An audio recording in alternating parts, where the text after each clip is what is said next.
हे वरून खालच्या रूममध्ये येऊ द्या. खालच्या रूममध्ये त्या पत्र्यावर जो कचरा आहे तर ते नागरिक काय सांगतात की कचरा वरून पडतोय. म्हणून आम्ही तुमच्या घरात इथे तपासणी करण्यासाठी आलेलो आहेत. हा कचरा जो आहे हा किती मोठ्या प्रमाणात कचरा आहे आणि सगळा पत्र्यावर अडकून पडलाय कचरा. सोसायटीतील सर्व नागरिकांना सूचना आहे महानगरपालिकेकडून की आपल्या घरातील कचरा घरामध्ये डस्टबिन मध्ये साठवून ठेवावा आणि तो नवी मुंबई महानगरपालिकेने जे डस्टबिन दिलेले आहेत सोसायटीसाठी त्या डस्टबिन मध्ये ओला आणि सुका अशा प्रकारे वेगवेगळा करूनच टाकावा.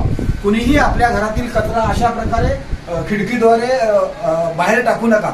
आपण टाकलेला खिडकीद्वारे कचरा तो रस्त्यावर पडतो किंवा खालच्या रूमच्या पत्र्यावर पडतो. तो कुठेही त्याचा विल्हेवाट होत नाही.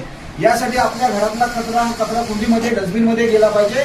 तिथून तो महानगरपालिकेच्या घंटागाडीमध्ये जाऊन तो डम्पिंग पर्यंत पोहोचला जाईल. परंतु या प्रकारे जर कचरा यापुढे जर कोणी कचरा खिडकीतून